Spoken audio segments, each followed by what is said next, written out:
com os adultos acontece. A feijoada, por exemplo, muitas vezes, por que é que vem uma laranjinha normalmente, né, na feijoada? Porque a laranja ajuda nesse processo digestivo.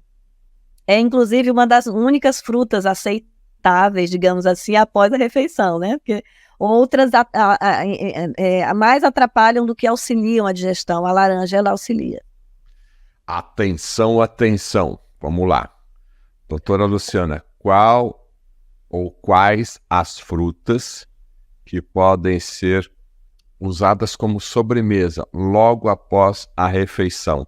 Existem frutas mais adequadas para você ingerir após a refeição? Qual é ou quais seriam essas frutas para serem saboreadas após a refeição? Então, no geral, todas as frutas, né, a grande maioria das frutas não poderiam ser usadas após a alimentação, porque elas vão mais prejudicar a digestão do que auxiliar, né? Porque, especialmente por conta do tempo de digestão. O tempo de digestão das frutas é muito rápido. Então, se você colocar após uma refeição, por exemplo, um arroz, feijão, uma proteína animal, aquilo, o organismo vai ter que esperar digerir aquele alimento inicial para digerir a fruta. Então, uma das pouquíssimas exceções nesse caso é a laranja, e a laranja com o bagaço, tá, Betete? Não é o suco de laranja, tá, gente? O suco de laranja não é desejável em nenhum dos casos. Nem como lanche, nem como digestivo, nem nada. Mas a laranja, ela auxilia, sim, a digestão. Ela contribui com esse processo digestivo se você consome principalmente com o bagaço.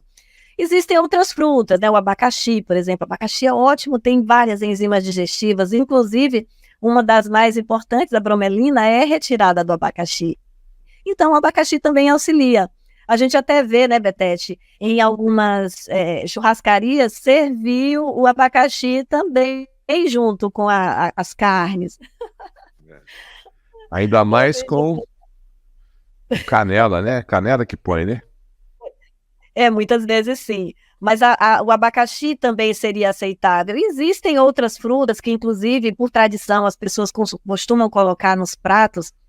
Maçã, por exemplo, é muito comum a gente ver, mas porque a maçã também tem ácido málico, e o ácido málico é muito bom para a digestão, para auxiliar, inclusive, ao fígado a processar muitos dos nutrientes ali. Mas, no geral mesmo, fruta, né, com raríssimas exceções, frutas preferencialmente antes das grandes refeições, né, almoço e jantar principalmente. E a banana? A banana logo após o almoço, logo após o jantar, ela é bem-vinda ou ela não é bem-vinda? Pois é, a banana ela é muito utilizada também como sobremesa, inclusive tem gente que fala, por exemplo, da banana, tem uma sobremesa sensacional, né? O cartola, né? Cartola que é banana com queijo, né? Aí já entra... Caramelizada. o caramelizada também, né? Então, aí a com queijo tem um grande problema que a gente sabe que é o próprio o laticínio, né? A caseína ali presente. A caramelizada tem um problema do próprio efeito da caramelização, né? O açúcar presente ali, né? Tem gente que consome a banana junto com o almoço também, né?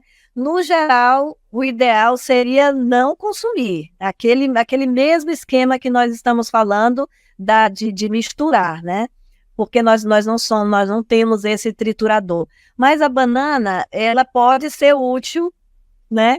Ela pode ser útil em vários outros sentidos, porque como a banana também, ela consegue fazer uma cama, digamos assim, no estômago, ela também pode ser algo utilizado durante as refeições também, no momento das refeições, preferencialmente um pouco antes.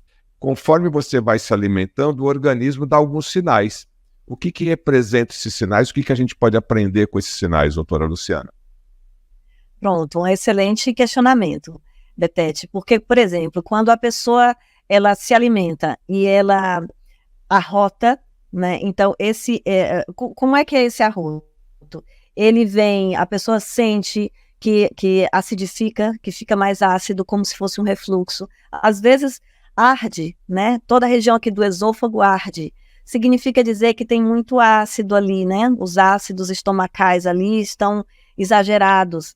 Ou, às vezes, a própria parede do estômago, ela está um pouco mais, menos espessa. E isso, às vezes, acontece também porque a pessoa tomou muito omeprazol, um exemplo, né? E os prazóis, eles acabam inibindo muito, né, a produção dos ácidos, e paralisando ali, e muitas vezes as células ali no estômago, que são células parecidas com borda de escova, né? Então, essa bordinha aqui começa a diminuir de tamanho.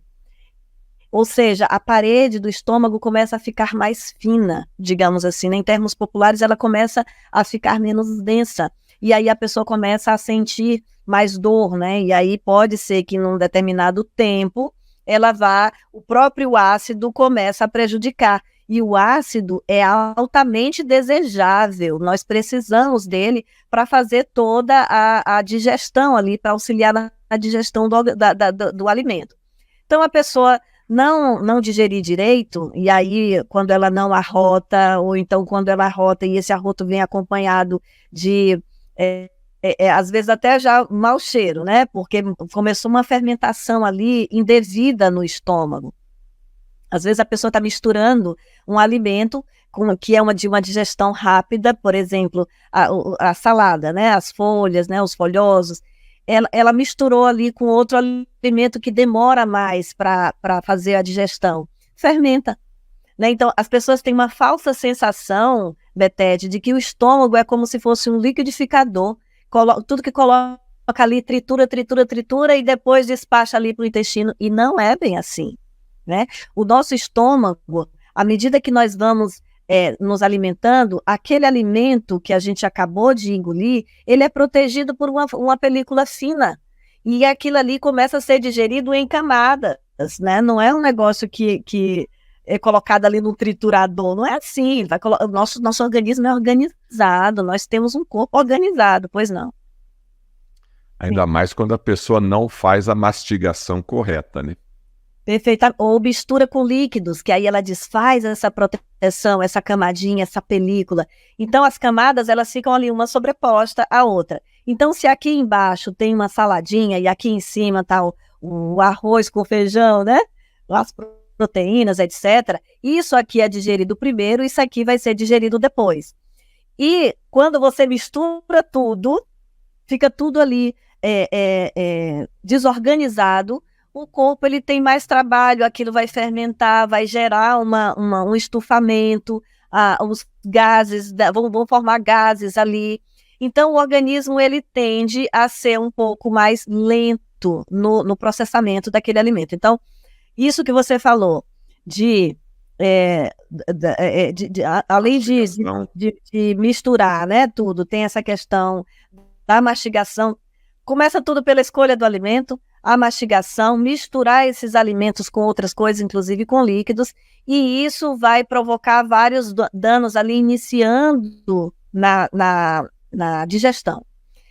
Quando a pessoa começa a sentir a azia, o refluxo, ou então o estômago muito pesado, então às vezes a pessoa sente uma sonolência extrema depois de comer determinados alimentos, ou seja, ela saiu do sistema nervoso simpático, aquele de estado de alerta ativo, para um sistema nervoso parasimpático, de uma letargia extrema. A gente vai buscando sempre o equilíbrio. Equilíbrio não existe, tá, Betete? Assim, é um engano a gente achar que equilíbrio existe. Não existe isso. O que existe é uma busca pelo equilíbrio. Quando eu estou buscando o equilíbrio, ele vai ficando, meu corpo vai ficando o tempo todo tentando se ajustar. Esse ajuste aqui, que é o desejável, ele nunca fica certinho, ele vai ficando, a gente vai tentando chegar a um ponto de equilíbrio. Mas quando a gente percebe que isso está muito desequilibrado, é quando ou eu não consigo descansar de jeito nenhum, é aquela pessoa que dorme à noite e fica rolando na cama e não consegue descansar, ou então é aquela pessoa pedra que deita, dorme, né, praticamente desmaia e acorda no dia seguinte super cansada, e ela não entende, puxa vida, eu dormi tanto essa noite e mesmo assim acordei cansada. Por quê? Claramente o sistema nervoso dela está desregulado. A que tem insônia é porque está com o sistema nervoso simpático muito alterado, então ela está o tempo todo em estado de alerta. E aquela que dormiu, que acha que dormiu, ela desmaiou, né?